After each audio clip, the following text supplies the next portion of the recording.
So hey guys what's up and welcome back to my YouTube channel. तो आज की इस वीडियो में हम करने जा रहे हैं चैप्टर 2 के मिसलेनियस एग्जाम्पल नंबर 18, 19 एंड 20 आज की इस वीडियो में हम कवर कर लेंगे। इसके अलावा जो स्टूडेंट इस चैनल पे पहली बार विजिट कर रहे हैं उन्हें मैं बता दूं कि इस चैनल पे हम क्लास 11th का कंप्लीट मैथ का कोर्स कर रहे हैं। अगर आपको क्लास 11th का कंप्लीट मैथ का कोर्स करना है तो आप इस चैनल को सब्सक्राइब कर सकते हैं। सो विदाउट कोई टाइम वेस्ट चलते हैं एग्जाम्पल नंबर 18 पे। पढ़ो क्या लिखा हुआ है। Let are B the set of real numbers, define the real function f from R to R, यानी set of real numbers to set of real number by f x is equals to x plus 10। Question क्या पूछा है इसने, sketch the graph of this function. तो इसका solution देखो किस तरह करेंगे हम। सबसे पहले हम लिख लेंगे y is equals to F x is equals to x plus 10, यानी जो फंक्शन हमें गिवन है उसे हम लिख लेंगे। इसका ग्राफ प्लॉट करना मैंने आपको पहले भी बताया हुआ है। सबसे पहले आप कोई भी x की एक नेगेटिव वैल्यू ले लो। मैं ले लेता हूं x इज इक्वल्स टू -5।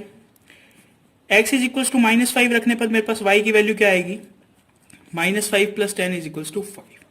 तो हमारे पास एक पॉइंट आ गया -5, समझ गए। ये है x की वैल्यू, तो y की वैल्यू इतनी आएगी। अब रखो x की वैल्यू 0, तो y की वैल्यू कितनी आएगी, 0 प्लस 10 इज इक्वल्स टू 10। हमारे पास सेकंड पॉइंट हो गया 0,10। अब x की एक पॉजिटिव वैल्यू रखो, सपोज मैंने 5 रख ली, तो क्या आया y is equals to 5 plus 10 is equals to 15। तो हमारे पास थर्ड पॉइंट क्या आ गया, 5,15। अब आपको इन तीनों पॉइंट्स को इस ग्राफ में ड्रॉ करना है। मैं आपको ग्राफ दिखाता हूं। एक ऐसा ग्राफ है, x एंड y एक्सिस दिए हुए हैं। सबसे पहले देखो -5,5, तो ये पॉइंट होगा यहां, 0,10 होगा यहां एंड 5,15 होगा यहां। अब आप इन तीनों पॉइंट्स को मिलाते हुए एक ग्राफ ड्रॉ करो कुछ इस तरह। तो ये जो लाइन हमारे पास आई है ग्राफ में, ये है F x is equals to x plus 10 का ग्राफ। बिल्कुल सिंपल क्वेश्चन था। इस क्वेश्चन में करना क्या था, हमें बेसिकली ग्राफ ड्रॉ करना था। ग्राफ ड्रॉ करने के लिए सबसे पहले हमने फंक्शन लिख लिया। यहाँ पे x जो है वो एक रियल वैल्यू है, यानी x की जगह आप कोई भी रियल वैल्यूज रख सकते हो। तो सबसे पहले मैंने x की एक माइनस वैल्यू रखी, फिर मैंने x की वैल्यू 0 रखी एंड देन मैंने x की वैल्यू एक पॉजिटिव रखी। तो मेरे पास वैल्यूज क्या आ गई y की, 5, 10 एंड 15। मैंने इन तीनों पॉइंट्स को ग्राफ में ड्रॉ करा और इन तीनों पॉइंट्स को मिलाते हुए मैंने एक स्ट्रेट लाइन बना दी। ये स्ट्रेट लाइन ही बेसिकली क्या है, F x is equal to x plus 10 का ग्राफ है। ये हो गया हमारा एग्जाम्पल नंबर 18। अब चलते हैं एग्जाम्पल 19 पे। सो अब देखो एग्जाम्पल नंबर 19 क्या लिखा हुआ है। Let are be a relation from Q to Q, okay, defined by R is equals to a, b, where a, b belongs to q and a minus b belongs to z। तो इसमें आपको सबसे पहले तो दो set दिए हुए हैं, एक है q, एक है z। q आपको पता है क्या होता है, set of rational numbers, set of rational numbers, और z होता है set of integers, set of integers. तो रैशनल नंबर्स में क्या आते हैं, रैशनल नंबर में जितने भी नंबर्स आप जिन्हें पॉइंट्स में लिख सकते हो वो सब रैशनल नंबर्स में आते हैं, या जिन्हें p बाई क्यू की फॉर्म में लिख सकते हैं, where q is not equals to 0। And integers क्या होते हैं, इंटीजर्स होते हैं -3, -2, -1, 0, 1, 2, इस टाइप के जो ये नंबर्स होते हैं ये सब क्या होते हैं, ये होते हैं इंटीजर्स। तो सबसे पहले हमें एक रिलेशन दिया हुआ है, इस क्वेश्चन को इस तरह करेंगे। सबसे पहले लिखेंगे r is equals to a, b such that a, b belongs to q, यानी a और b आपको कहां से उठाने हैं, रैशनल नंबर्स में से उठाने हैं। और कंडीशन क्या सेटिस्फाई होनी चाहिए कि इन दोनों का जो डिफरेंस है वो क्या होना चाहिए, एक इंटीजर होना चाहिए। समझ गए, इन दोनों का डिफरेंस क्या होना चाहिए, इन दोनों का डिफरेंस एक इंटीजर होना चाहिए। तो अब देखो क्वेश्चन नंबर 1 में हमें क्या दिया हुआ है। क्वेश्चन नंबर 1 में दिया हुआ है a, belongs to r for all a belongs to q।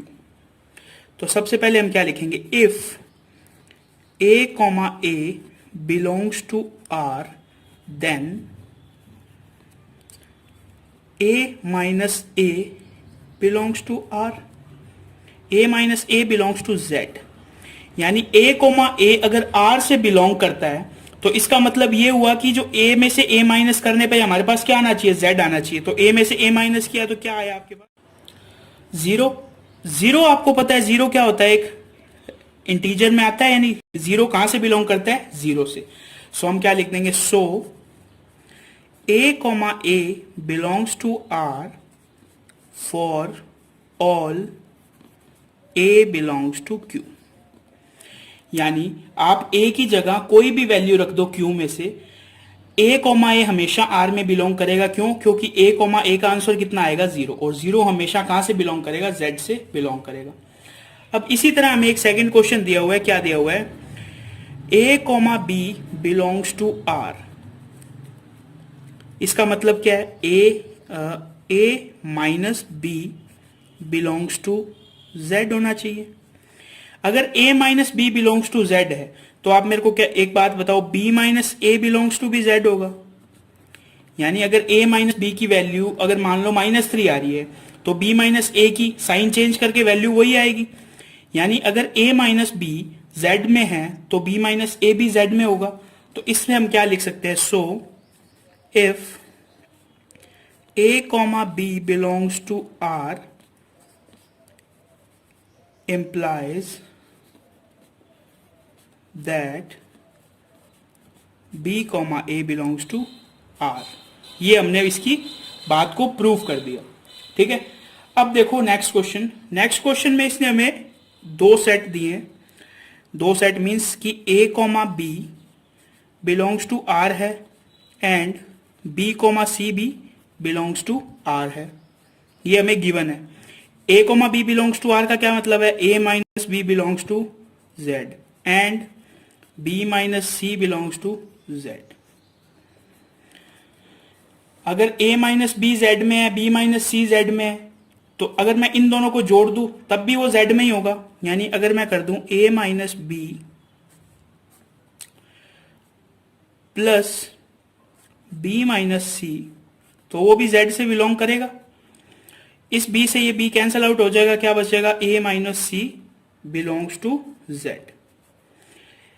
a minus C belongs to z का क्या मतलब है, a minus C belongs to z का मतलब है a comma C belongs to r। क्या समझे इस क्वेश्चन से? अगर हमारे पास कोई तीन वैल्यू है a b एंड c, अगर a b r के अंदर है, b c r के अंदर है, तो ये हमने क्या प्रूव कर दिया कि a एंड c भी r के अंदर होगा।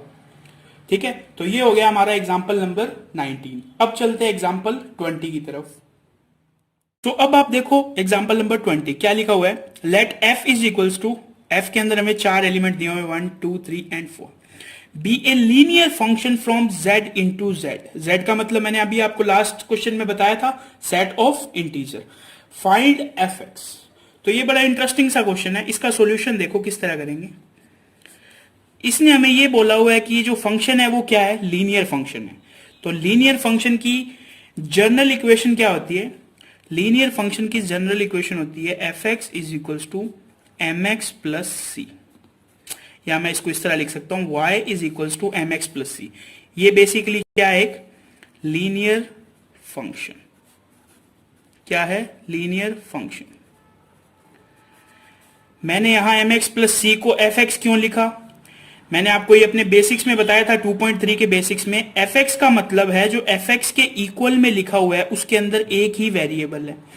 तो अगर ये यहां x वेरिएबल है तो m एंड c क्या हुआ, m एंड c हो गया कांस्टेंट। तो इसी m एंड c की हमें वैल्यू फाइंड करनी है। तो मैं इसे लिख देता हूं y is equals to mx plus c. इसे मैं ले लेता हूं इक्वेशन 1। अब ये देखो, ये 1,1 हमें क्या कहता है, ये 1,1 हमें कहता है x इज इक्वल्स टू 1 पे y इज इक्वल्स टू 1 होगा। इस 1,1 का क्या मतलब है, x इज इक्वल्स टू 1 पे y की वैल्यू क्या होगी, y की वैल्यू होगी 1।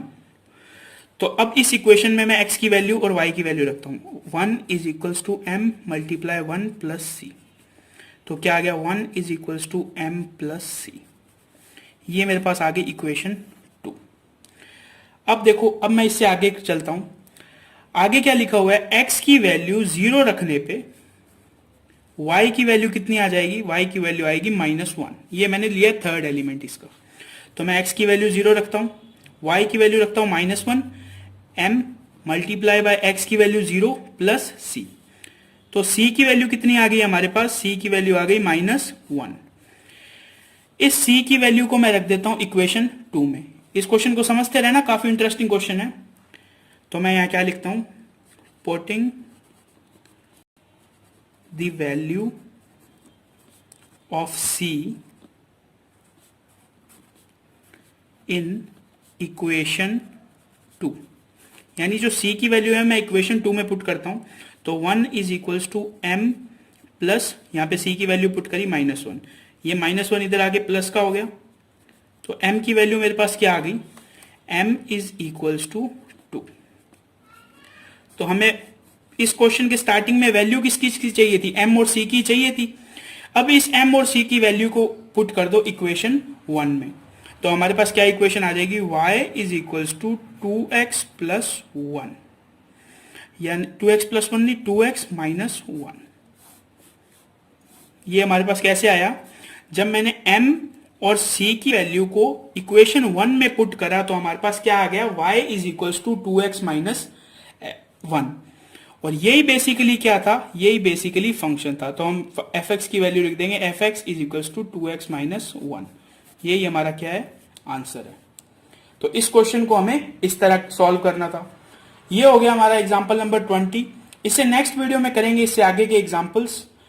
आज की वीडियो में बस इतना ही। अगर आपका कोई भी डाउट हो तो आप उसे कमेंट सेक्शन में पूछ सकते हैं। वीडियो कैसी लगी ये भी बता सकते हैं। तो बस आज की वीडियो में इतना ही। Thanks for watching.